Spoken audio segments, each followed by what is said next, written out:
Hey guys, those are Be Communications, and welcome to my review of Last Action Hero. Yep, got the golden ticket right here. Well, the magic ticket. It's not really the golden ticket. That's the Willy Wonka sort of thing. There's actually a custom DVD case cover I found online somewhere, printed it off, and I made my own version of the Blu-ray rip with the widescreen version. And I just watched this film again for pretty much the third time. And third time's a charm, because the first couple times I was not impressed with this movie. I guess I didn't like it when I was a kid because I didn't think it had enough action, or it was too long, or I guess I didn't get it. Second time around, I kind of ranted on it because the pacing was horrible, and I thought that it was disjointed and didn't work. And then the third time around, because I decided why not, I'll revisit this one because I've been revisiting some Arnold Schwarzenegger flicks, and I thought about giving this film another chance. I found the Blu-ray rip, and I was able to watch the film in widescreen, not full screen like I'd seen it for the longest time. You know, it shows you how much Sony gave a shit about this movie. Excuse me 1 second. I got to show you this because this is ridiculous. This is really ridiculous. So Sony didn't really care about Last Action Hero that much as soon as it underperformed in terms of their expectations. So much so that they didn't even release it on DVD and widescreen when it came out. When they released it on DVD, it was in full screen. That shows you how much disrespect they had for this movie. The only way you could get it in widescreen was on Laserdisc and on this, a widescreen VHS. Let that sink in. For the longest time, you could not get Last Action Hero on DVD and widescreen in the United States. You could only get it on full screen, but you could get a widescreen VHS. Pretty fucked up, to say so myself. So it wasn't until finally they released the Blu-ray where you could finally see the film widescreen finally, which is exactly what I've earned on here. It's the best the film's ever looked, the best the film's ever sounded, and I guess maybe it helped that I saw the movie on my big screen in my living room with the surround sound, and also the fact that it was in widescreen, not full screen, so I could appreciate the full scope of the movie the way it was intended to be seen. Now, Last Action Hero, I agree with a lot of critics nowadays. A lot of people who really do support this film and consider it an underrated classic. I will say that I think this movie definitely it's definitely an underrated movie. I would probably say it's Arnold's most underrated film. It has a lot of great things going for it. It's got a really dynamite idea, a dynamite premise. It has some really great, well done, exciting, fun action sequences for a PG-13 film with some excellent stunt work. And yeah, it's a little bit long. That's one thing I could say. It has against it a little bit of pacing issues. It's a little bit of, it's all over 2 hours, but it's not any longer than any other summer blockbuster. But this third time around, though, I had a blast. I enjoyed the hell out of this movie. I love the action. I love the story. I love the characters. I love the premise. I love the soundtrack. Was rocking out to it. I always like the soundtrack anyway. It's just I realize now that yeah, this movie is a film that's a lot more clever than people gave it credit for. I think it's just because it's sort of mutant. It's a mutant of a movie. It's one part action film, one part parody of action movies, one part comedy, one part fantasy. It's a mutant. It's a combination of all these different elements. And I guess maybe because it was such a unique story, such a unique script, and such a unique sort of take on it, it just couldn't really connect with one core group of the fan base, which is what I think the studio was wanting it to connect with like the action crowd, or specifically, it couldn't really connect specifically with just the action crowd who were fans of Schwarzenegger's action films because it's not just simply an action movie. It couldn't only just connect with the comedy aspect because it's not just a comedy, so it couldn't just connect with the comedy fans, and it's not just a fantasy, so it couldn't just connect with a fantasy crowd, and it's not just a kids movie, so it couldn't just connect with the kids. So it was like this sort of, like I said, it was this weird mutant amalgam of different genres. that I think over the years it's finally gotten the respect it deserves, because it's a film that it's all these different genres, and that's what makes it so unique. That's what makes it stand out.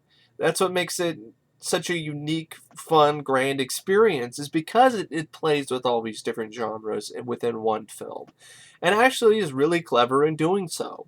And I think also the film itself, just it was so massively hyped. And I guess I can understand why in 1993. This is Arnold's follow up after T2, the massive, ginormous hit that was Terminator 2 Judgment Day. So, at this point in Arnold's career, he had never really had a flick that he'd starred in during his heyday that was a bomb, that underperformed. So he was pretty much considered unstoppable. He even had a longer run than Stallone did. I mean, Stallone had a little bit of a mini run after Rocky. I mean, even after Rocky, he did a lot of dramatic roles that did nothing in the box office. And then it wasn't until he did First Blood that he had another franchise. And then even after that, he started doing weird stuff. He started directing. He started Rhinestone and directed Staying Alive. Arnold Schwarzenegger never had moments like that in his career yet, where he had that downslide, that moment where he made a mistake. And Last Action Hero would happen to be that moment, the fall from grace, so to speak. I think maybe it's because it's just a project that almost really it was a hard sell, because it's not just one thing, it's everything, and that's kind of hard to really get an audience to really absorb that, especially then. Now it would be right up people's alley. I mean, look how successful Cabin in the Woods was. In my opinion, that movie is really, really lackluster and a shitty horror film that tries to be a groundbreaker and fails, but people ate that up. So people would probably love something like Last Action Hero now in theaters. But back in '93, no, people weren't ready for it. Much like people weren't ready for Ford of Fairlane, which is another sort of meta comedy action film. People weren't ready for Hudson Hawk, which is another meta action comedy. So they weren't really ready for that type of movie. And I'm really glad it was made, though, because it's a really unique, fun experience. A really cool idea of a magic ticket that enables you to be able to become a part of the movie. I mean, that's a movie fan's dream. And yeah, it kind of been done before in a Woody Allen movie, The Purple Rose of Cairo, but I saw that once and I forgot everything about it. It was boring. I really didn't get into that at all.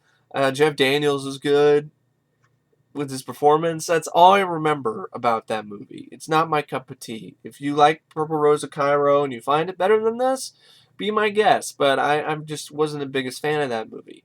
So it's not like Last Action Hero was the first film to ever do this type of thing. But in my opinion, it was the first film to do this with the action genre. It was. It was the first movie to do it with, you have a magic ticket and you go into an action movie.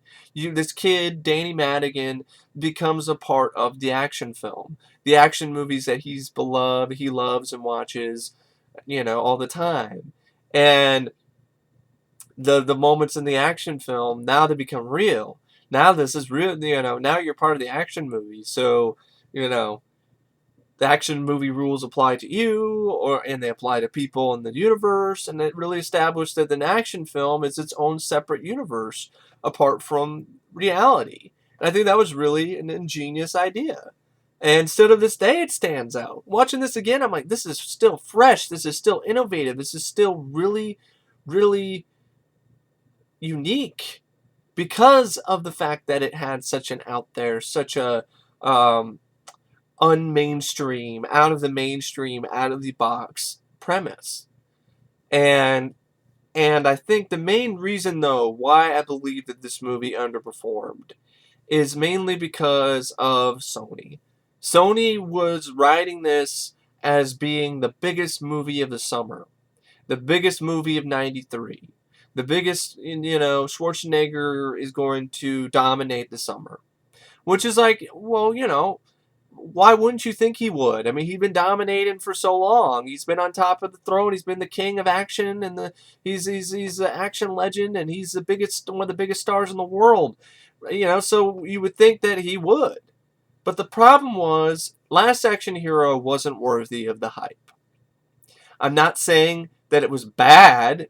I'm not saying that it was a terrible film. I'm saying that it wasn't worthy of the hype that it got.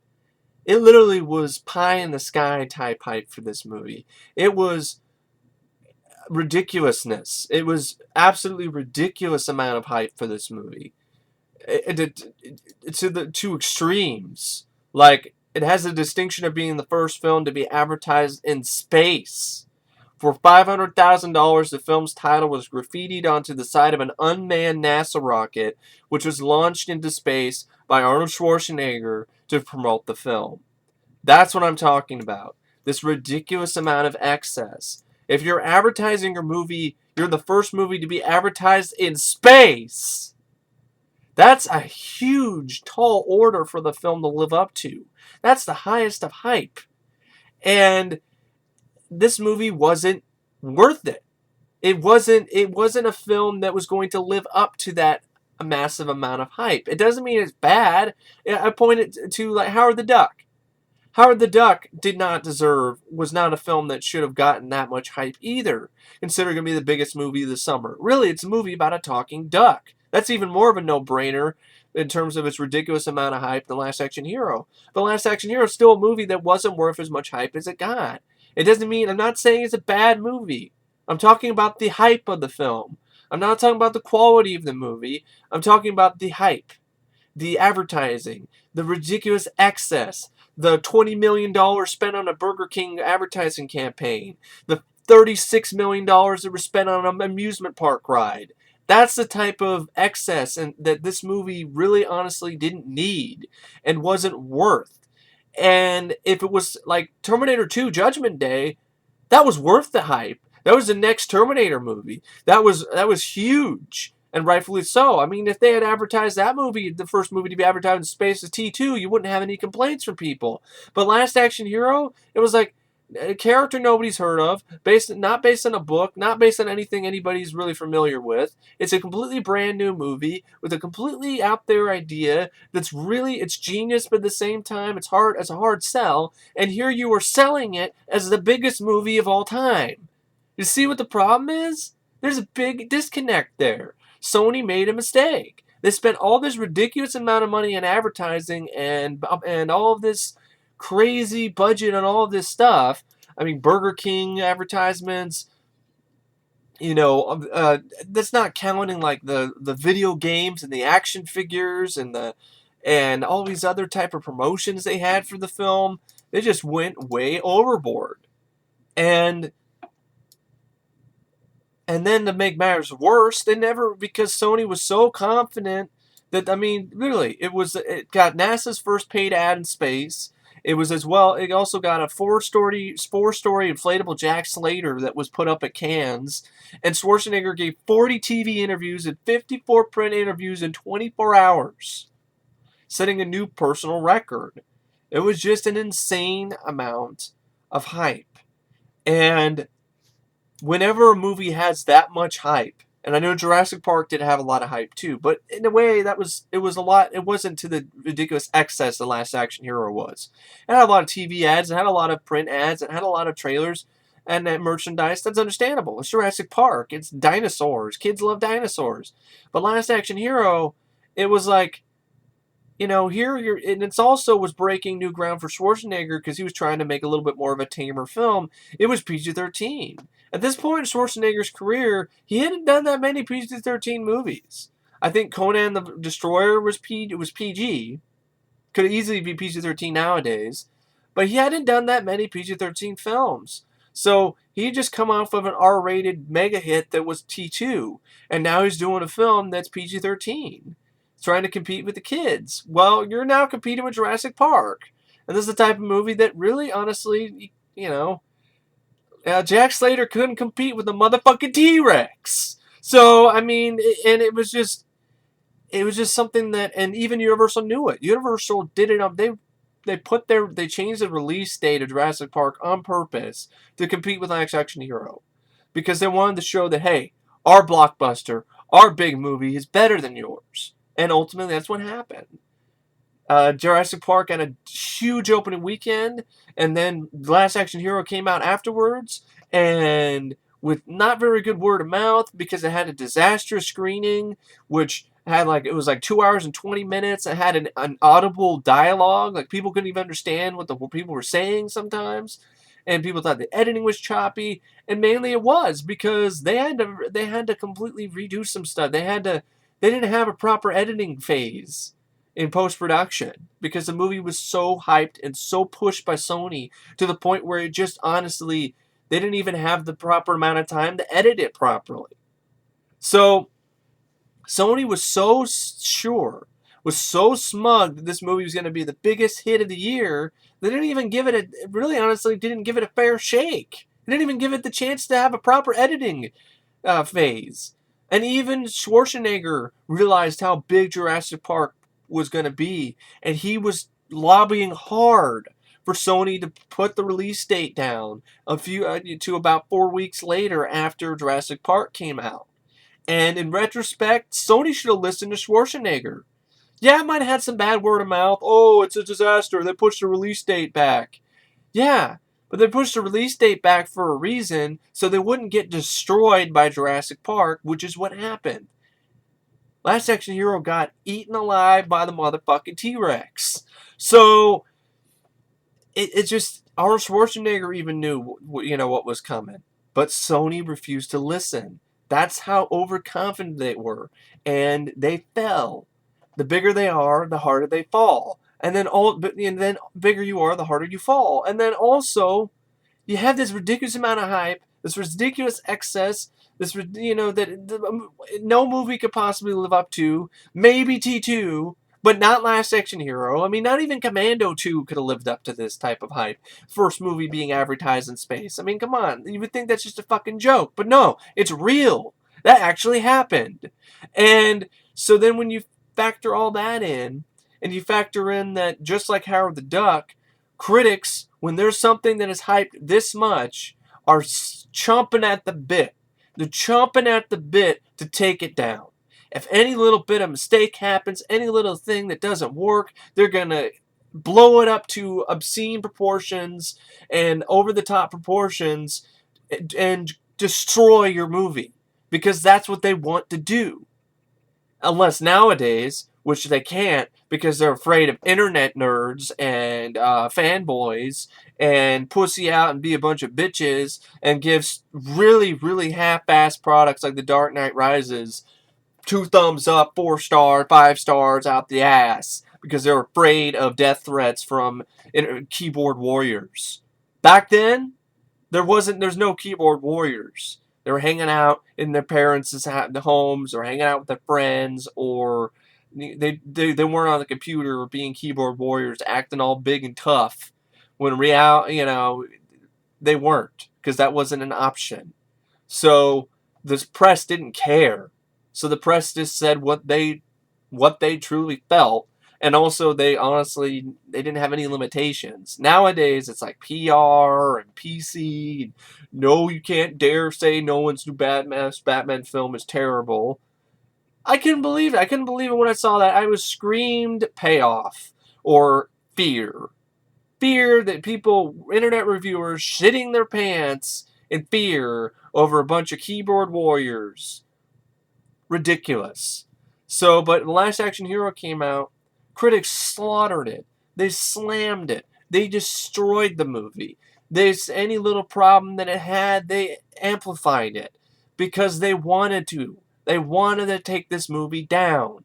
They saw this big, towering, huge Schwarzenegger epic that the studio is saying is going to be the biggest movie of the year, maybe the decade, and they just loved the opportunity to blow up any little problem that it might have, and maybe a little bit of big issues, and to huge proportions, and destroy it. And that didn't help the box office either. All the bad reviews came out. It became a punchline. People started making fun of it.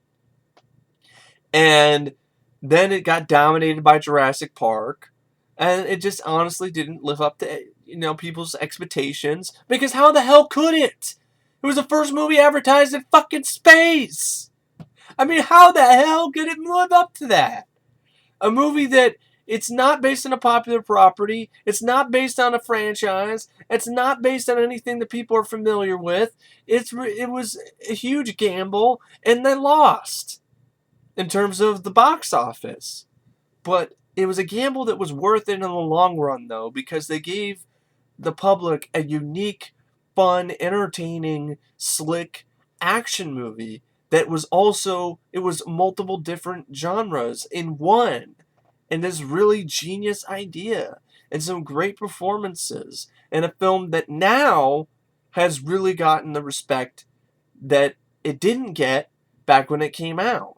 Now, Last Action Hero is a cult film. Now, Last Action Hero is a cult classic. People quote lines from the movie, people remember it, people cherish it, and people remember it fondly now. And that's because the idea of a genre bender, the idea of a film that's a film within a film, which that's been done before. Stuff like, Italian horror films like Anguish or Demons 1 and 2. But, this isn't a horror film. This is an action movie. And this stuff, so... And finally now, in the age when this type of stuff has been done before and been well accepted by critics and well appreciated by people, this, blending of genres, now Last Action Hero is gained a new life. It had life, big, huge, it was larger than life in 93. And then it died. And now now it's reborn as a cult classic. And it gets the praise and respect that it, didn't get back when it came out. Even some of the most highly regarded movies of their genres, like one of the most highly regarded movie of the science fiction genre, Blade Runner. That movie didn't get respect that it gets now when it came out. It flopped. It was a big flop. It was a disappointment. And the critics actually slammed it and said it was terrible. Then Ridley Scott did some retooling, did a director's cut, re-released it in the 90s, and now it's considered one of the best science fiction movies of all time. I think Last Action Hero, in my opinion, is one of the best films of this type of genre, this meta genre, because it really does a great job nailing this, it just really making fun of the excess, the over-the-topness of the 80s, 90s action movie. And even Schwarzenegger even is able to poke fun in his own persona, which takes a lot of guts. And how often do you see that? A big star making fun of himself? How often does that happen? So that took a lot of guts, took a lot of balls for an action star to do that. So, yeah, and in many ways, the backstory of the film is very fascinating. Would make an excellent documentary, and I don't know why that has not been made yet. There was a great article by Entertainment. I believe it was Empire Magazine. Great article, and it talked about the whole process, the hell that it was making this movie, and then of course talked about it's still got a little bit of life. It's still got a lot of life to this day, and that's because it's such a unique movie, and the story behind it still has life because. It was the first movie to be advertised from space. That is insane. But it continues with this access. The film was originally it was a screenplay originally written by Zach Penn and Adam Leff, and it was meant to parody typical action film screenplays of writers such as Shane Black. Zach Penn noted himself that it was ironic that the studio then had Shane Black rewrite the script. The original screenplay differs heavily from the finished film and is widely available to read online. Although it was still a parody of action films, it was almost set entirely in the film world. It focused largely on the futile cycle of violence displayed by the hero and the effect it had on the people around him. Due to the radical changes, Zach Penn and Adam Leff were eventually credited with story of the film, but not the screenplay, which is unusual for a film based on original screenplay. Schwarzenegger originally received a salary of $15 million for his role in the film. Years after release, the film was subject of a scathing chapter called How They Built the Bomb in the Nancy Griffin book Hit and Run, which detailed the misadventures of Sony Pictures in the early mid-1990s. Among the details presented in this chapter were Universal moved Jurassic Park to June 11th, well after Sony had decided on a June 18th release date for Last Action Hero. The movie was rumored to be the first advertisement placed on a space-going rocket. It's not a rumor. It was the first. The film was capsized by a wave of negative publicity after a rough cut of it was shown at a preview audience on May Day. Sony then destroyed the test cards, and word of mouth proved to be catastrophic for the film. The shooting and editing schedule were so demanding and so close to the June 18th release date after the movie's disaster, a source close to the film said that it shouldn't have had Siskel and Ebert telling us it was 10 minutes too long. Sony was even more humiliated the weekend after the film opened, when the movie lost 47% of its opening weekend audience and saw TriStar's Sleepless in Seattle open at number 2 in the box office. The final declared financial loss for the film was $26 million. That's just pretty much talking about the budget. They're not mentioning the fucking advertising costs. $20 million for Burger King, $36 million for a amusement park ride.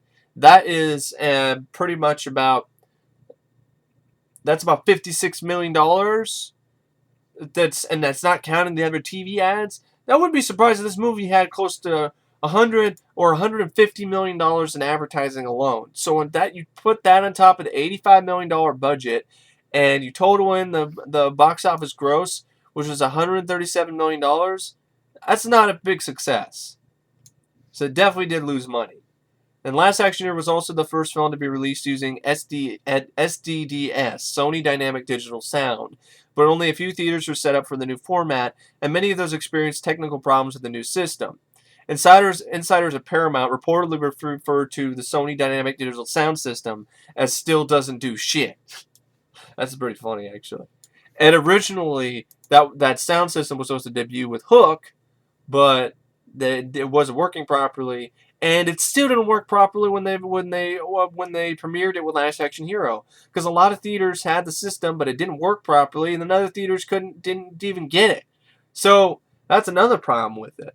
So yeah, a disaster behind the scenes, a disastrous test screening, a disastrous word of mouth, a disastrous, just X amount of excess in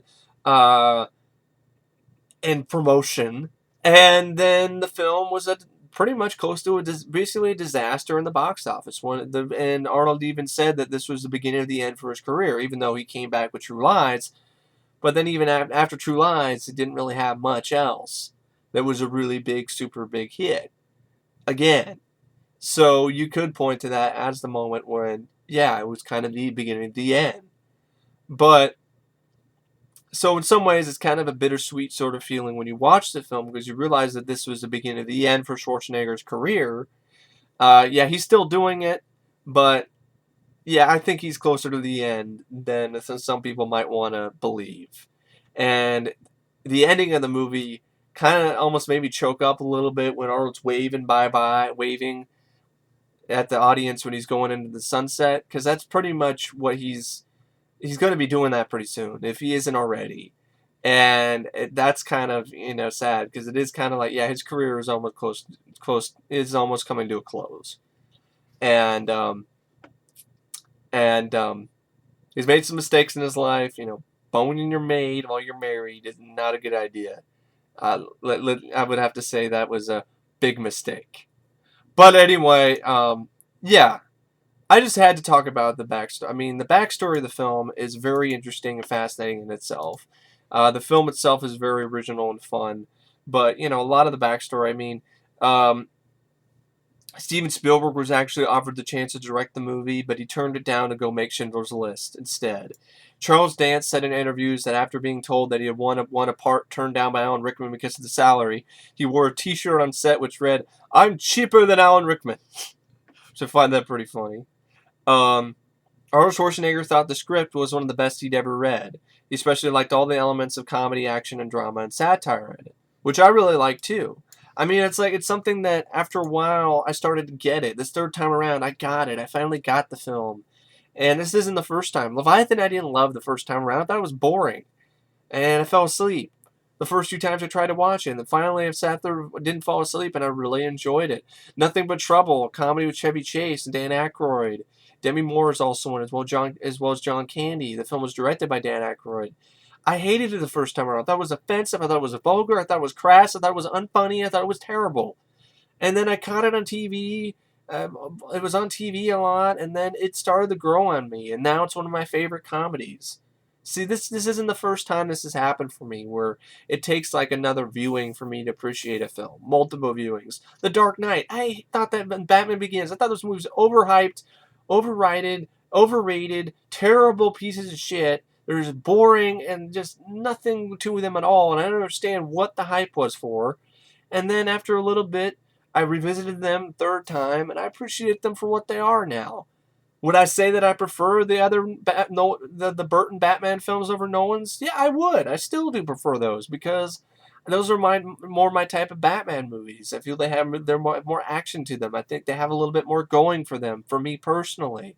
But I appreciate what Nolan did, at least for Batman Begins and The Dark Knight. Not for Dark Knight Rises. That movie can suck my dick. I think it's a terrible movie and an awful Batman film. Batman's barely even in it. I can go on for hours on that shit, and I did in a rant. And maybe I'll revisit it again, and I guarantee I will still think it sucks. But like I said, it's not like this is something new for me to not really care for a movie, and then after giving it a chance, a little bit more, not only just twice, but actually 3 times sometimes. Sometimes it might take that much. Now I appreciate it. Blade Runner was the same way. I thought that movie was boring and lackluster, and what's all the hype about? Then the third time around, I really appreciated it. So, Last Action Hero is another one I can add to that list. A movie I didn't like originally. I didn't like it as a kid. I didn't care for it the second time around I saw it. And now the third time around, I loved it. I loved it. I really did love this experience. I really did enjoy it because I look at what movies have come out nowadays, and this movie is so jam-packed with originality, and so much originality and uniqueness and fun ideas, and it's also so much fun that it just blows a lot of things out of the water I've seen this year. Not named Edge of Tomorrow and Captain America the Winter Soldier. Edge of Tomorrow, Captain America the Winter Soldier, I say are on par with the entertainment value factor I get with The Last Action Hero. But a lot of stuff is just terrible. I mean, I guarantee this. I will like this more than Expendables 3. I guarantee it. And I guarantee that this PG-13 movie from '93 will have better action sequences than the PG-13 movie from 2014 named Expendables 3. I guarantee it. Book it, Dano. Anyway, so yeah, I mean, really, really, really unique movie. And just trying to see if there's any more interesting bits of trivia about the film. The original screenplay was developed by Adam Leff and Zach Penn, with Arnold Schwarzenegger in mind for the lead, and was titled Extremely Violent. After Columbia purchased the script, the studio independently approached Arnold about the film. The star's decision came down to either the now titled Last Action Hero or Penny Marshall-directed Columbia comedy called Sweet Tooth, with Last Action Hero winning out. Yeah, Arnold could have been the Tooth Fairy instead of Jack Slater. Let that sink in. That could have been Arnold Schwarzenegger's attempt to become more family friendly. Would be playing the Tooth Fairy. I'm glad he played Jack Slater. I'm glad he did Last Action Hero. The script was later then rewritten by Shane Black and David Arnott to rev up the action sequences, and William Goldman did a $1 million polish, and Arnold made it clear he would not begin filming until Goldman added depth for the film's characters.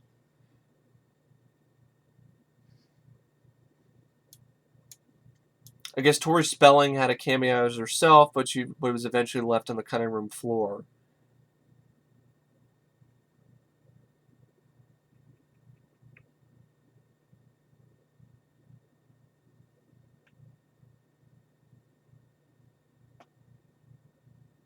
Just seeing here. Just checking. The movie was the first time Arnold Schwarzenegger took a producing credit on a film. Charles Dance actually ended up replacing Timothy Dalton as Benedict, which is funny because Timothy Dalton actually makes a cameo in the Jack Slater 4 premiere sequence. Tony Curtis was cast in a major cameo, but ended up being replaced. Director John McTiernan said the film began as a wonderful Cinderella story with a 9-year-old boy and a pretty good script, but the film didn't end as it began, referring to the film's troubled production and the fact that it opened in theaters a week after Jurassic Park. And after the film's failure, McTiernan retreated to his home in Wyoming and took a break from his career. Robert Zemeckis was in contention to direct at one point.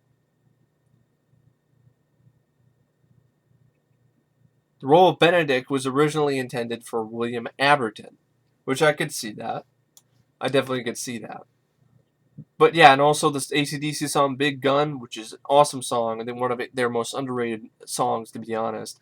Everyone talks about "Thunderstruck" and you know even the Razor's Edge, or they talk about of course, "Back in Black" and all of that, but or "Hell's Bells." But I think Big Gun is a really good AC/DC song. I think it's a really badass song with a great beat, great rockin' tunes, really good, really awesome song by AC/DC. And AC/DC only did it because Arnold Schwarzenegger personally approached the group and asked them to write it. So I find that pretty cool too. So yeah, that's the backstory of the film, and there's probably more to it. I know I have this book called Fiasco, which is a story about Hollywood's biggest box office flops. Which, if that type of stuff sounds interesting to you, try to find the book Fiasco, the story of Hollywood's biggest flops. I believe that's what it's called. I could be wrong by the exact title, but it is called Fiasco, and it is a really fascinating read. And it not only talks about Last Action Hero, it talks about stuff like Waterworld and Cleopatra and all these big box office flops. And when you read a book like that, you realize like, damn, this is insane. No, I mean, this is like way too much money being thrown around. And this is definitely one of those films that you're like, it's just a offensive amount of excess. Yeah, and that's why I love to see a documentary about the making of this thing. I mean, this is an insane amount of access. They advertise it on the in fucking space. I know I've repeated that like 50 times already, but it deserves to be repeated. The first movie to be advertised in space doesn't get any more excess and over the top than that. But anyway, now let's actually get into the film's plot. I'm talking about the film's cast. Of course, you got Arnold Schwarzenegger as Jack Slater. He also plays himself, which is really clever. Austin O'Brien plays Danny Madigan. I thought Austin O'Brien did a good job. I know originally, the first 2 times I saw it, I thought he was annoying. He was a shitty actor. But third time around, I didn't think he was that bad. I didn't think he was that annoying either. I just thought he was actually, I thought he was fun. Kind of reminded me of myself a little bit when I was a kid. I was doing the same sort of stuff, talking about movies and all of that. And yeah, and I like the casting of him. And some people were complaining like he was too old. It should have been. I like that though. I like that it was like a 9-year-old. It was like a 12-year-old kid, or I think he was 9 or 12, but I don't know exactly how old he was. But I like that he was in the in between sort of age, between little kid and teenager. So I like that aspect because that was something different for once. You didn't see that very often in a big budget film. It's usually like a kid, teeny kid, like the kid in Dick Tracy. No, he was a little bit older than that though in this, and I didn't mind that. I liked his story. I liked the way the film added a lot of grit to his life. That this is a kid that lived in a bad part of town with his mom who was widowed when she was really young, and against she didn't make the choice. And actually, the actress who played her did a really good job too, Mercedes Ruehl, and who played Irene, his mom. And so he's down on his luck. He's skipping school. He feels like his life is going nowhere. He's probably a kid who's bullied in school too, and the only thing he gets enjoyment out is going to see Jack Slater movies at this at this rundown movie theater where he's befriended the film operator Nick, played by Robert Prosky. He's also the owner of the place. And I like the aspect of the film that adds that, hey, this whole theater is getting shut down and it's going to be replaced by a bigger chain theater, the Lowe's, with 10 screens instead of just one. And so this sort of, it adds a little bit of reality to the film, which I like. There's so many fantastical and so many over the top sort of things, but it does have a lot of reality to it at points as well too, and I like that. I like the fact that it decided to be two different type of movies. Originally, I didn't like that, Like I did that in my rant a while back. But now I'm like, no, because I like the second part of it a lot too. The idea, because the idea itself is so unique. The film spent a lot of its running time in Jack Slater's film world, and I was okay with the climax taking place in real life, where the stakes are even higher. So that was actually fine with me this time around. I don't know what was wrong with me when I saw this and ranted on it in that aspect of it when I reviewed it a while back. What was I smoking? And what was I thinking? But anyway, so Danny, I like the little bit of grit that they have with this character, where he actually, when he gets invited to this midnight screening of Jack Slater 4, is gonna, before it premieres with his friend Nick at this old movie theater. Since he lives in a bad part of town, he's got to risk his life to do it. And he actually ends up getting mugged. He gets mugged and gets handcuffed to a toilet. And this criminal tries to steal things from his house, but there isn't much. He steals a TV. He's like, I can't get anything for this. I'm lucky if I get $20. You got jack shit. Go ahead, kid, go fishing. And throws the handcuff key in the toilet. And so he gets out. He gets out of the handcuffs and he runs and he gets to the theater. And this is a kid who, he's kind of got a tough life. And I think the film did a good job with the screenplay, making you feel for him. You can understand why he wants to live in a fantasy world all the time, because his real life sucks. So, and it was a good story arc for the character too, because then when he was getting mugged, he's a scared little boy, and then while he's in the action world, he gets more confidence. Becomes more confident, and I like that aspect of it. And I thought Austin Bryan did a good job with the performance. Charles Dance steals his show as Benedict, who's really awesome. Probably say his best role. I know he's good in a lot of other stuff, Charles Dance though, but I'd say Benedict is my favorite role that he's played in a film. Robert Prosky, I mentioned earlier, plays Nick. Sort of, pretty much, sort of a benevolent, anyway, sort of, kind of like a father figure for Austin O'Brien's character, Danny Madigan. Tom Noonan does a great job playing the Ripper and himself in one scene. Frank McRae plays Lieutenant Decker, and all he does is yell and hilarious, just rapid fire yelling. He even says the F word in one scene, but he says it so fast that it's hard to really hear it. But they got away with it. They got past the censors with that one. Anthony Quinn plays Tony Vivaldi, who's supposedly he's the main antagonist of Jack Slater 4 until Danny's interference starts changing events, and then also also because he ends up getting taken out by Charles Dance, who's tired of being a lackey. And I like that idea too. That's a good aspect. That's a good idea for an action film, for the lackey guy, the henchman guy, to say, fuck it, I don't want to be a henchman anymore. I want to be the villain. I want to be the bad guy. I don't care, bigger star or not, I'm taking over. So I like that aspect. Bridgette Wilson-Sampras, she had her first, her acting debut in this as Whitney Slater, and Meredith Caprice, the actress. She plays Jack Slater's daughter. F. Murray Abraham plays John Practice, and of course, they have the fun sort of stuff to mention that he's Mozart. He killed Mozart. Can't trust him. He killed Mozart because he played Salieri in Amadeus. Art Carney in his last film role plays Frank, Jack Slater's second cousin. And they got a few other actors like Charles Kalani Jr. as just tough Asian man, Ryan Todd as Andrew Slater, Jack Slater's son from Jack Slater 3, who ends up getting thrown off the roof by the Ripper. And you have a lot of cameo appearances. You have Franco Colombo, who appears during the opening credits as the director of Jack Slater 4. Tina Turner appears at the climax of Jack Slater 3 as the mayor of Los Angeles. To clarify a little bit about Franco Colombo is a really close friend of Arnold Schwarzenegger's. And so he did that as a favor for Franco. Bodybuilding pal, so to speak. When Danny and Slater arrive at the LAPD headquarters, Sharon Stone and Robert Patrick appear outside the front door as Catherine Trammell.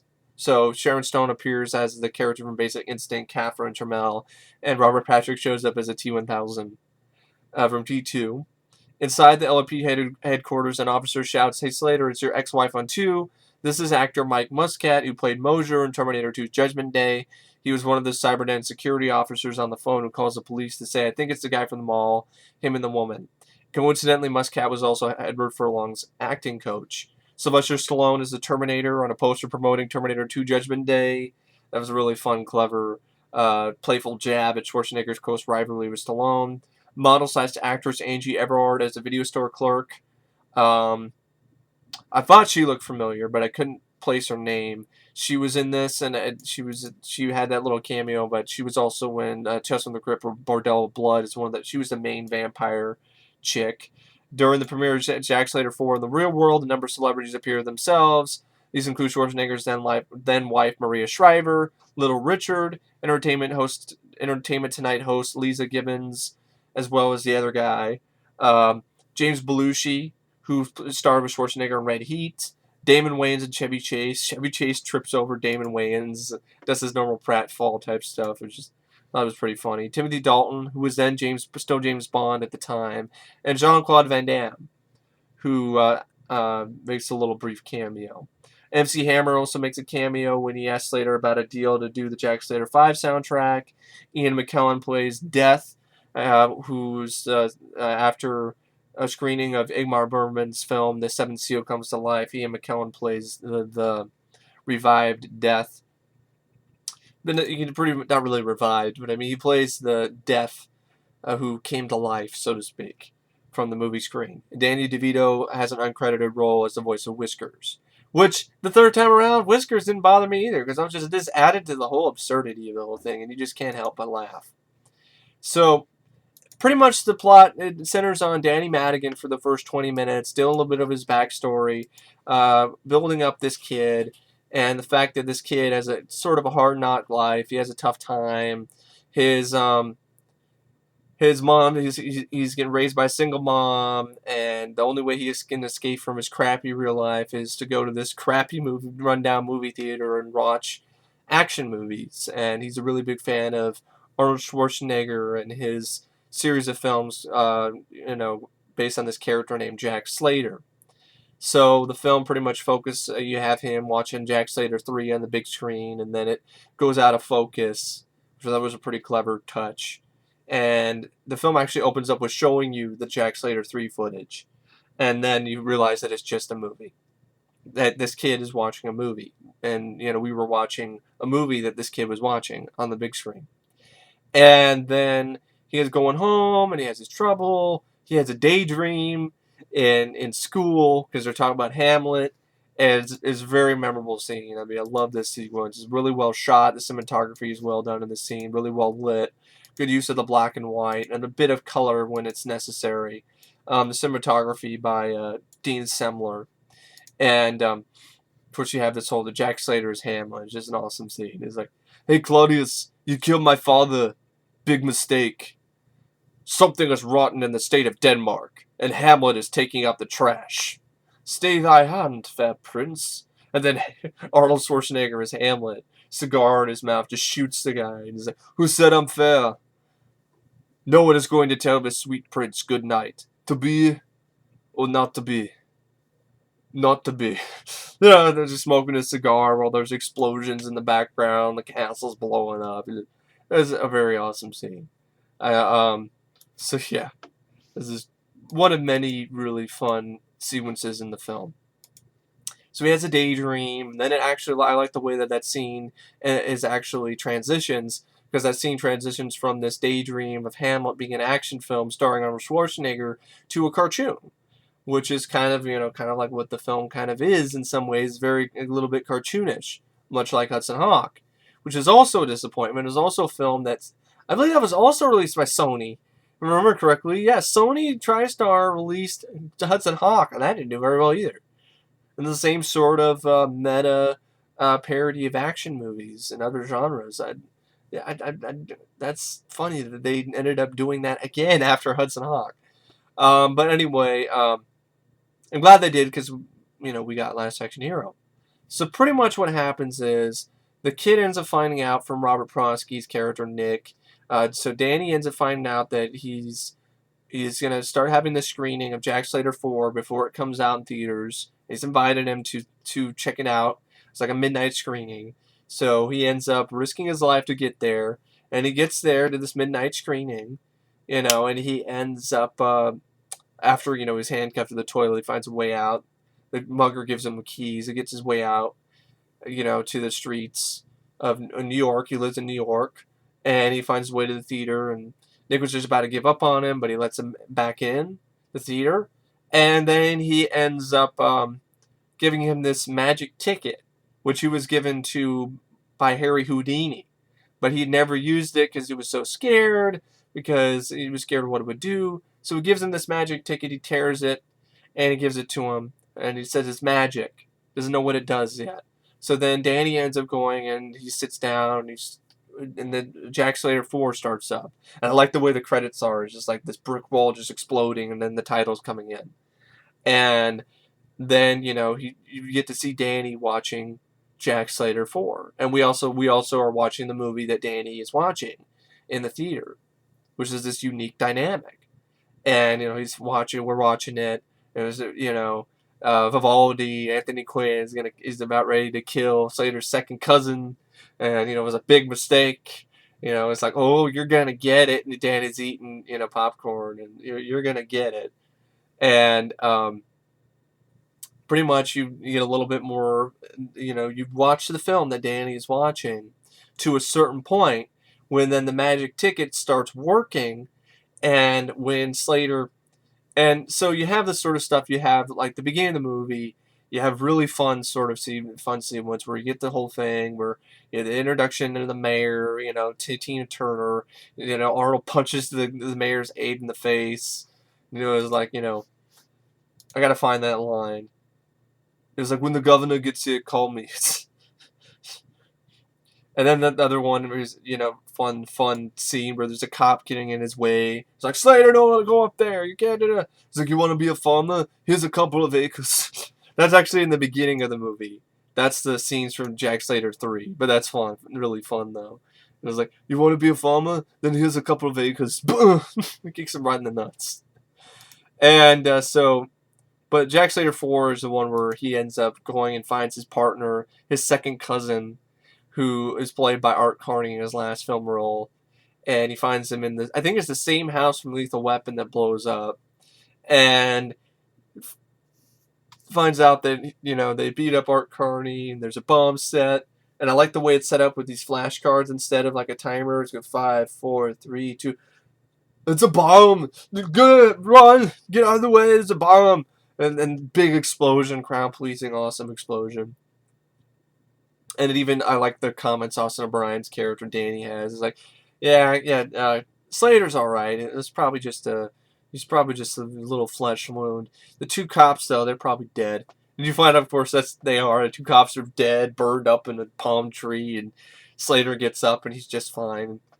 And then, of course, he goes to his boss, and Frank McRae is a lot of fun yelling at him. And then there ends up being this little bit of a chase between Jack Slater's getting chased by these bad guys. Of course, early in the film, you also get to see the appearance of Benedict and his glass eyes, which I really like that touch. It's a really unique touch of the script, too. When have you ever seen that before? A bad guy with interchangeable glass eyes of these different colors and different designs, and they're also bombs. I mean, that's pretty clever.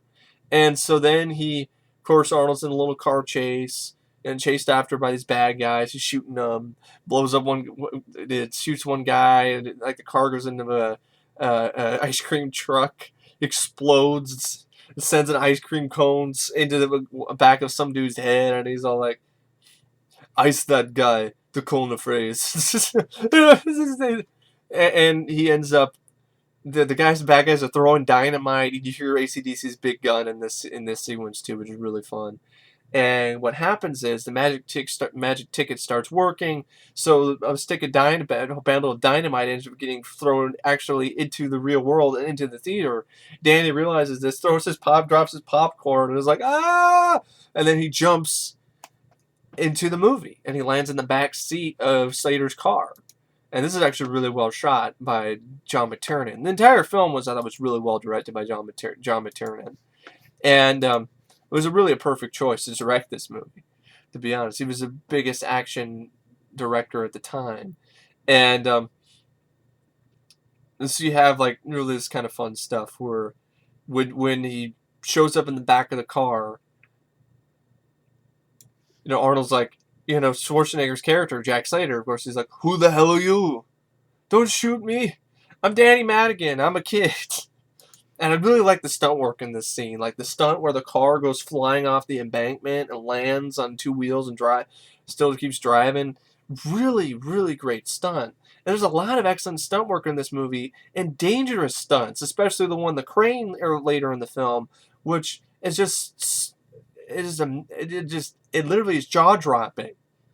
So you have that little fun bit of a car chase, and now Danny's in the movie. So the rest of the film is pretty much, at this point, is Danny Madigan being a part of the movie. I'm in the movie! It's a really cool, unique idea. He's in the movie that he's probably dreamed of being in the movie. That kind of stuff. He's dreamed of being this close to Jack Slater, and now here he is. He ends up getting assigned as Jack Slater's partner. I've seen all this kind of ridiculous stuff. You get to see the cameos, like T-1000, Sharon Stone. The Los Angeles Police Department is this really over-the-top, stylized 90s horror show, in my opinion, in terms of fashion. I mean, all these women walking around in skin-tight leather is just not my cup of tea. You have a cartoon cat who's on the force. And Danny's trying to explain to Jack Slater, fictional character, that he's in a fictional movie, that this is a movie. Of course, he doesn't believe him. And of course, you have fun lines, fun plays on that. Like sequences like this, which I'm trying to find here. There's a lot of quotes in this movie.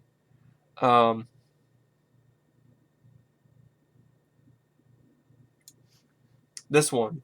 "Look, you're very clever.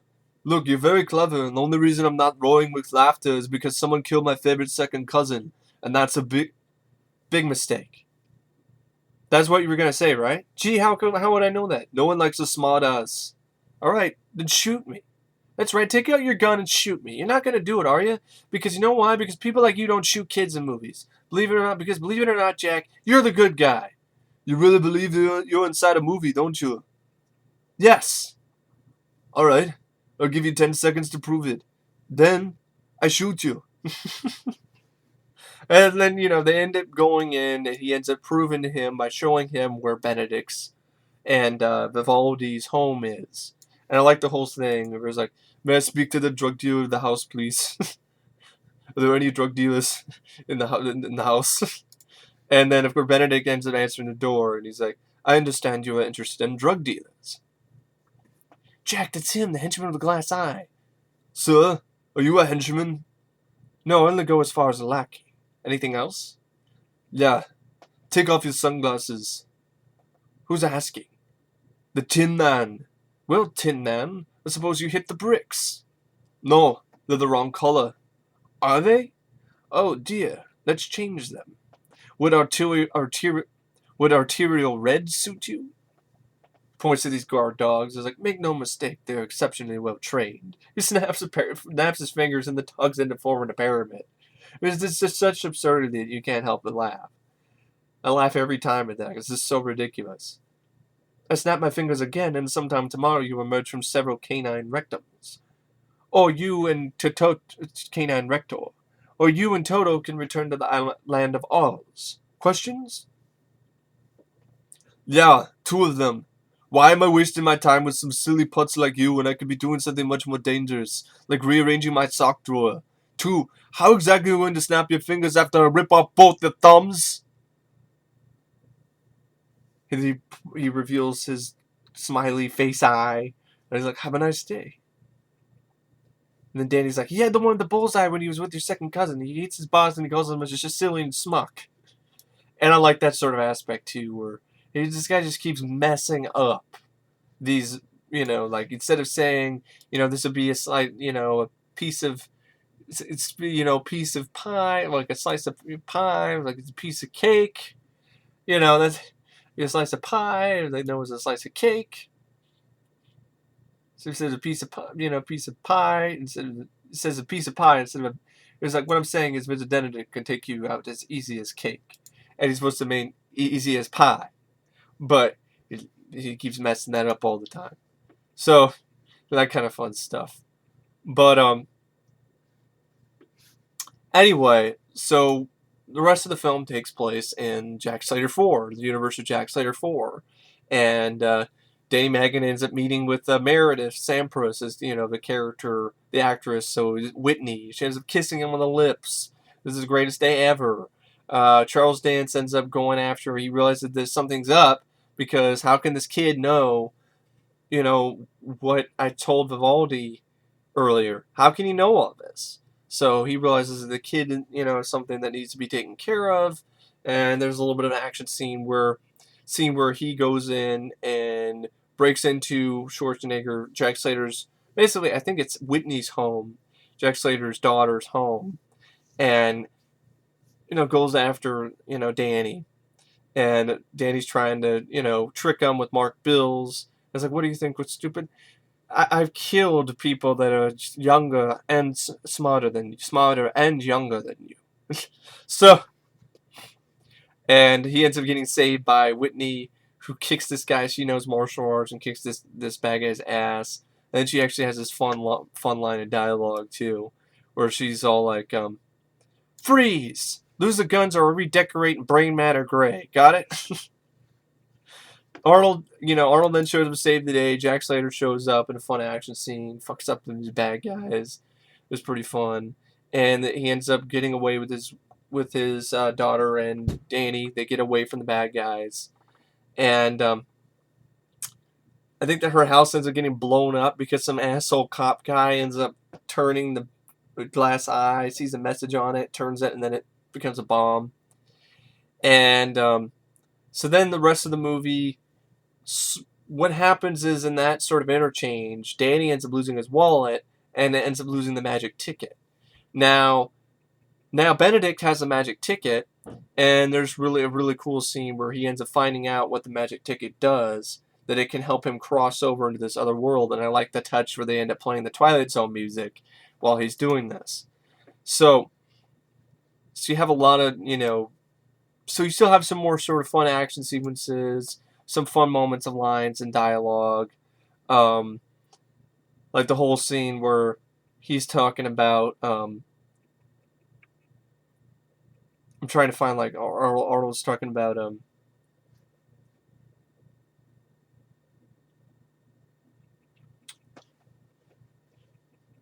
I'm trying to find, even earlier stuff, like the whole thing where, Danny's telling about where Vivaldi's house is, and he's like, after all this, studying of crime and all of these things, all I had to do was just drive around the neighborhood and point my finger at a house and say, the bad guys are in there. Just Arnold's delivery that make that really funny. And this sort of thing where Danny's like, wait a second, where are you going? I'll be back. I'll be back. Ha. You didn't know I was going to say that, did you? That's what you always say. I do? Everyone keeps waiting for you to work it in. It's kind of like your calling card. So that's like a nice sort of, self-referential humor there. And so, I have a lot of fun stuff like that. And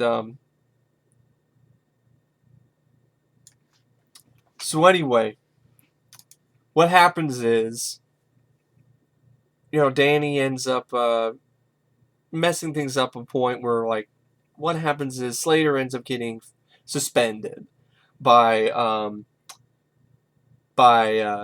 Decker, his boss. So Slater's upset, depressed, and I lost my job thanks to you. And of course, Danny's like, you're gonna get it back. Don't worry about it. And I like the sort of scene where he gets to his home and he ends up just shooting. He shoots an assassin that tumbles out of the closet. He just sits down, takes his gun out, and shoots his closet. And it opens up, and a bad guy falls out of the closet. And Danny's like, how did you know there was a guy in there? There's always a guy in there. It cost me a fortune in closet doors. So So a lot, that's just kind of fun lines of dialogue. There's a scene where they end up going into the video store. I'm such a geek. Like I start noticing all the movies in there. Like, oh, there's Hunt for October VHS, and there's the VHS for Die Hard, and and Thunder Art is playing on the TV. I mean, that's how much of a geek I am. I admit it. I'm a nerd. I'm a movie nerd. At least I admit it. So after he sees the T2 poster with Stallone, of course, he's like, no, it's not possible. What's not possible? The man is an artist. It was his best performance ever. But that was you. You were in that movie. And the girl's like, you were in a movie? Yes, it was called Girl of My Dreams, and it starred you. As a matter of fact, there was a very romantic scene where we had dinner together. I don't even have, Danny says, like, you think you're funny, don't you? I know I am. I'm the famous comedian Arnold Braunschweiger. Schwarzenegger. Gesundheit.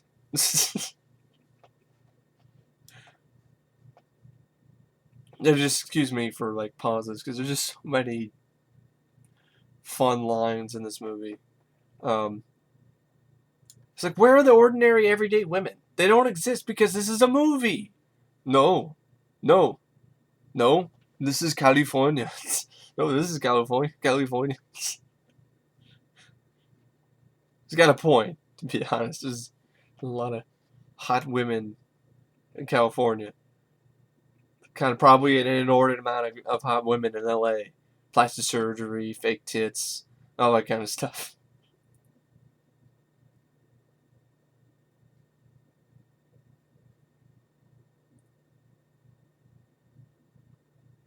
Okay, so anyway, what ends up happening after Slater gets suspended is Danny ends up giving him this idea that something's going to happen. There's going to be this funeral. He's going to take out Vivaldi. Vivaldi's going to take out the Tortellis, and Leo the Fart just died. So they come up with this idea that,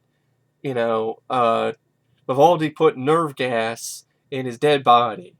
And I like Arnold's delivery of this really goofy line, but it really does work because of Arnold's deadpan. That's it. Leo the Fart is going to pass gas one more time. And so they end up going to the funeral, which is on this Hyatt building, on top of this Hyatt tower.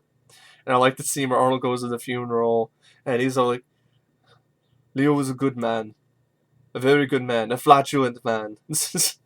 And then when he ends up distracting people, what happens is he ends up grabbing Leo. He gets Danny to go to find a crane. Of course, this is after he had this little bit stuff with Mozart. Not really Mozart, but the stuff with McRae Abraham, who ends up turning coat, who's like Practice, who's supposedly an FBI friend of Jack Slater. He ends up turning on him and pulls a gun on him, and he's like, I knew it. Danny said there was something. He said I couldn't trust you. He said you killed some guy named Mozart. Mozart?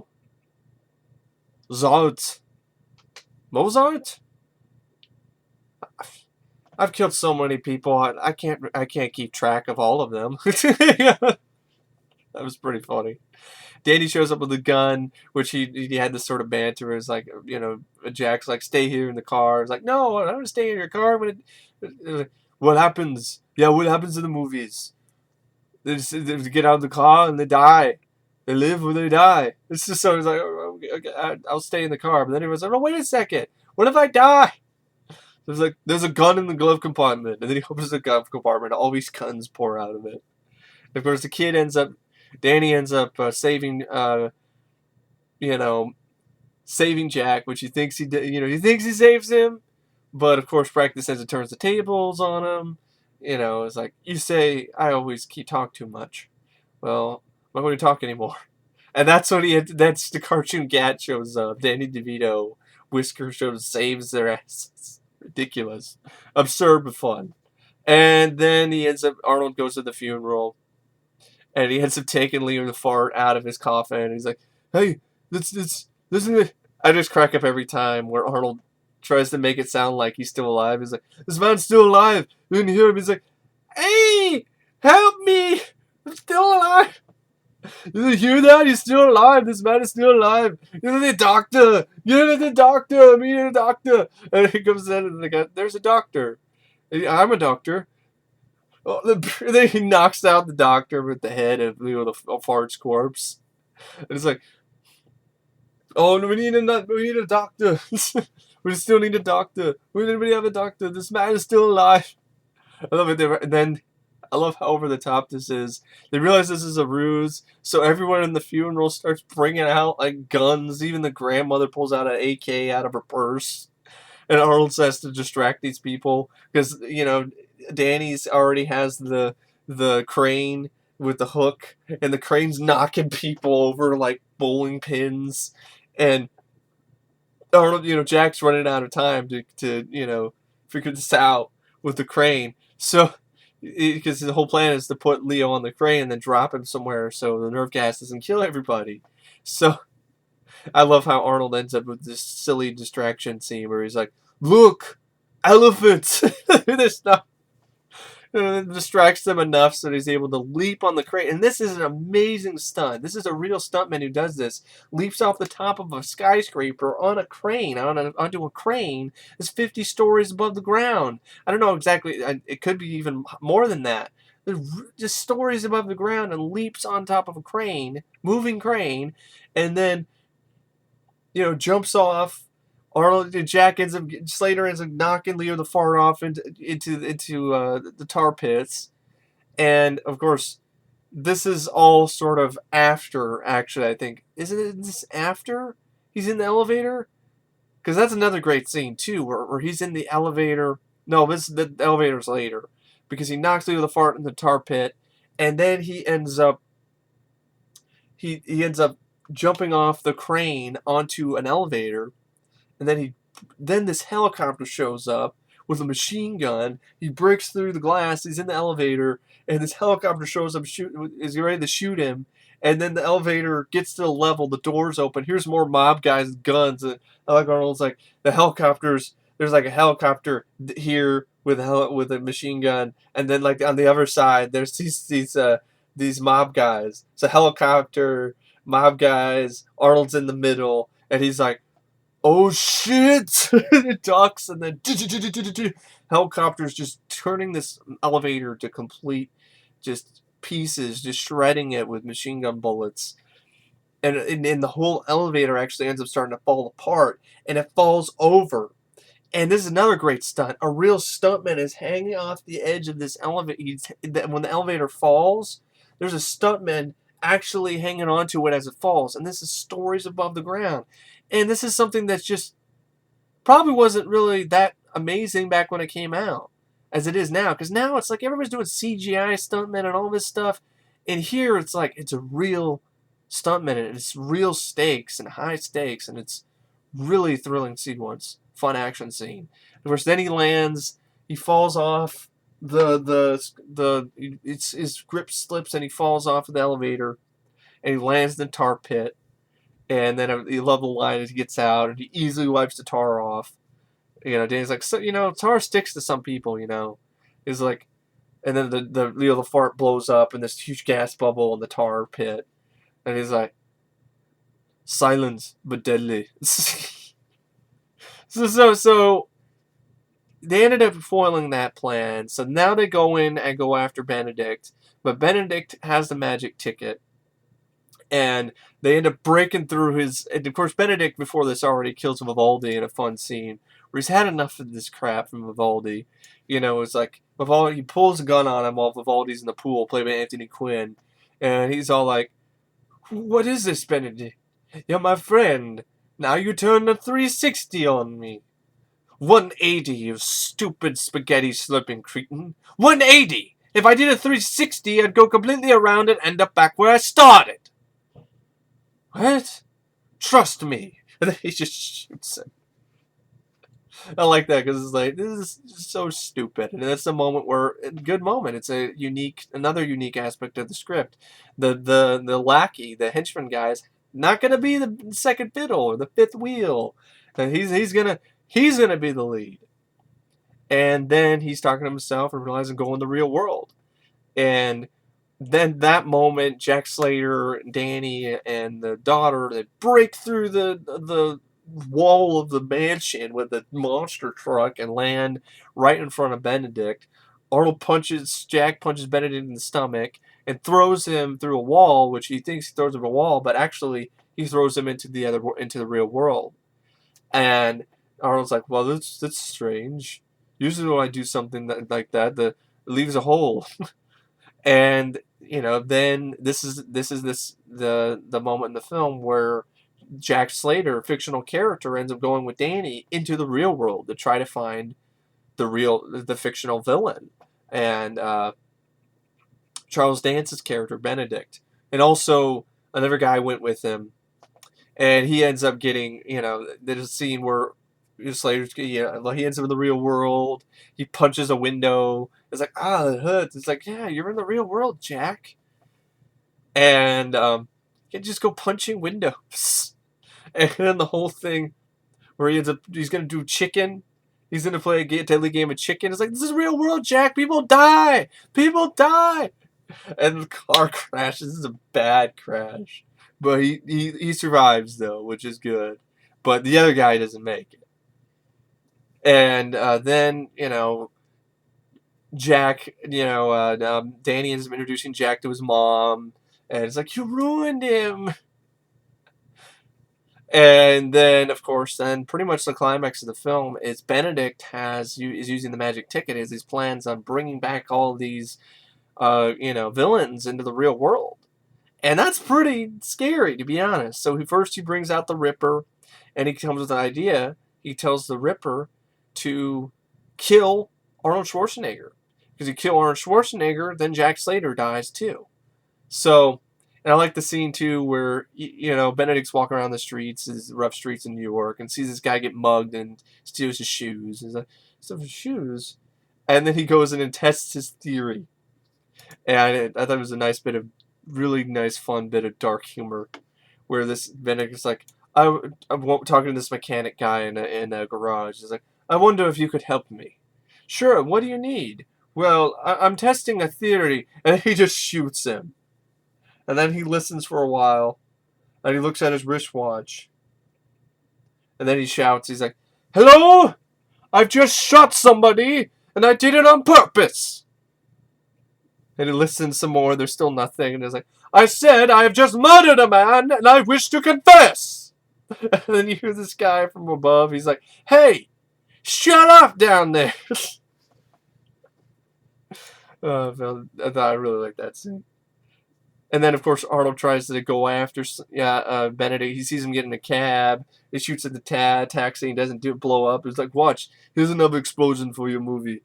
And nothing happens. It's like, what? I think taxis are bulletproof. And so now Slater ends up looking for Benedict on his own with the help of Danny. And they're going through the rain-soaked streets of New York. And he's like, don't worry, we're going to catch him. We're going to find him. And Danny's like, no, what we're going to do is we're going to catch a case of pneumonia. It's like, we're that close to catching him. No, Jack, we're that close to catching pneumonia. And then, pretty much what happens is, now the rest of the stuff is dealing with the premiere of Jack Slater 4. You have the fun Schwarzenegger meets Schwarzenegger type stuff. Even Jack Slater tells Schwarzenegger, like, I hate you. You've ruined my life. And it's like, you're the best stuntman I've ever seen. Well, I hate you. You've ruined my life. And so set up the Ripper is played, the Ripper, the fictional character, the Ripper is going to kill Arnold Schwarzenegger, but the people at the premiere don't know that, so they just treat him as Tom Noonan. And I love how a little cameo by Rick Dickamoon as his agent. He's like, come on, Tom, what are you doing? Hey, we need a, thank God I got a friend, who could rent tuxedos. What? Did Jack Nicholson show up the premiere Batman as a Joker? Come on, man. What are you doing? Oh, you even brought the props. That's nice. That's nice, Tom. And then actually Tom Noonan actually does show up. So then everyone's confused, like, what? And And, of course, then the Ripper tries to kill Schwarzenegger, but Jack Slater stops him. And then the Ripper ends up kidnapping Danny, takes him on top of the roof of the theater. And, of course, in the whole theater sequence, there's the cameos like MC Hammer, James Belushi, who's this fun line where he's like, I'm not even the biggest fan of his movies, but no, she loves them. I'm just here to see if I can get on the action or something. It was like, what? I'm not even the biggest fan of his movies. Like, hey, you were in Red Heat. What are you talking about, James Belushi? You were in Red Heat, man. Why, you weren't the biggest fan of his movies? It's like ridiculous. And of course, Van Damme also has a little cameo there too. It's like, I'm very excited to see the movie. Be the best one yet. So anyway, now you have the whole thing on the roof, and it's pretty much sort of a repeat of the whole scene in Jack Slater 3, where he, the Ripper ended up kidnapping his fictional son, his son, and killed him. And he's like, hey, Jack, what kept you? Are you alright, Danny? Yes, sir. I tried to change, Jack. I really tried to do what he told me to do. But, I kept hearing that old music. That's how I knew you'd come, Jack. And I lose the peace. Slater throws a gun off the roof. There. It's now between you and me. Now let the boy go. Now, we've played this number before, haven't we, Jack? Let's see. What comes next? You throw the gun away, right? We did that part. Throws down the axe. Then you tell me to let the kid go. I'm getting bored, so why don't we just skip to the end? And then he just throws the kid off the ledge. And then you have the whole sequence. I like it was pretty clever how Jack ended up killing the Ripper. He electrocuted him, and with a spare wire, put the wire in the water, electrocuted the Ripper. And he's like, "I'll be back." He's like, "No, you won't." And then Jack ends up saving Danny, and then Benedict shows up. And then I love this scene where Benedict is talking about what he's going to do, his plan. And he's like, "Gentlemen, since you are about to die anyway, I may as well tell you the entire plot. Think of the villains, Jack. You want Dracula? Dracula? Hang on." Takes out the ticket. "I'll fetch him. Dracula. Huh? I can get King Kong.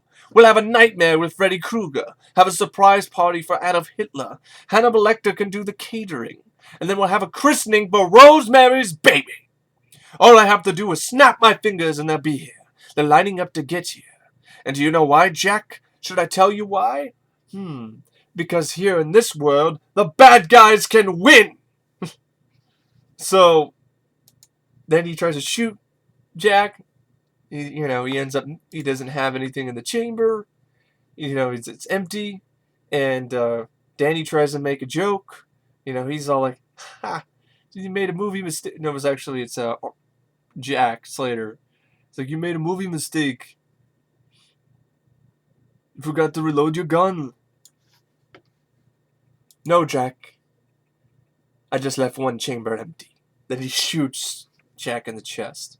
Then he goes, and then Jack ends up getting the gun again, and it's a fun one-liner before he shoots Bennett in the eye and he explodes. "No sequel for you." Boom! And then the ticket falls down on the ground in front of a theater showing the Seventh Seal, Ingmar Bergman's Seventh Seal, and Ian McKellen, death comes out of the screen, scares the shit out of the audience. And then he ends up touching one police officer on the side, and he dies. And Danny ends up basically stealing an ambulance to drive Slater to the theater to bring him back to his home, so where this fatal chest wound, will just be flesh wound. And he can't find the ticket. Death shows up. He's like, "No, you can't have him. I won't let you." And Death's like, "Oh, you're a very brave little boy. And too bad you wouldn't die." It was like, "What? Not now. You die a grandfather. And if I were you, I would be looking for the other half of the ticket. So then he goes and finds the other half of the ticket in the ticket box, and the magic works, and Slater ends up getting put in, back in. Danny ends up taking Slater back into the movie world, and it ends up just being a flesh wound. And then you have this really fun scene where Slater knows about it all, and Decker's yelling at him again, and this is a really fun way to end the movie. And Slater's like, "Put a sock in it. I don't care who does what to your Hershey Highway, and stop shouting. I'm not deaf. You know why you were shouting? Because it's in the script. You're the comic relief. And you know what else? I'm the hero, so shut up!" and then he just drives off into the sunset. And then that's Last Action Hero. And I know it's a really long review. I couldn't help it because there's a really in-depth, really interesting backstory behind the film. And I really had a lot of fun with it. It's definitely an underrated movie, definitely overlooked flick. Deserves a long retrospective, in-depth review / retrospective. And I really don't know what else to say about Last Action Hero. It was a rated out 5 stars. I give it 4.5. I only knock it half down for a little bit of the pacing issues, and that's pretty much about it. It's just the pace, it does get a little bit sluggish at points, and but overall, I really do like the movie. I really liked it this time around. I thought it was a really fun movie. It was worth the price of admission, so to speak. And yeah, great blend of action, humor, and all these different genres. It was a really good hybrid of all these different genres, way ahead of its time. And yeah, I don't think it's one of the worst, Arnold's worst, or one of the worst movies ever made. I don't think it's worthy of its big bomb status. It was even nominated for Razzies. Even AC/DC's song Big Gun got nominated for worst song. Big Gun? Didn't win, but come on. But anyway, yeah, it's a movie that, like I said, it lived, it was larger than life in 93, and then it died. And now it has been reborn. And I think it deserves special edition DVD just because it's got a huge cult following now. And I would love to see a documentary about the making of this troubled production. It would be a great film in itself to watch, just like the movie. Anyway, thanks for watching, and I will see you guys later. See ya.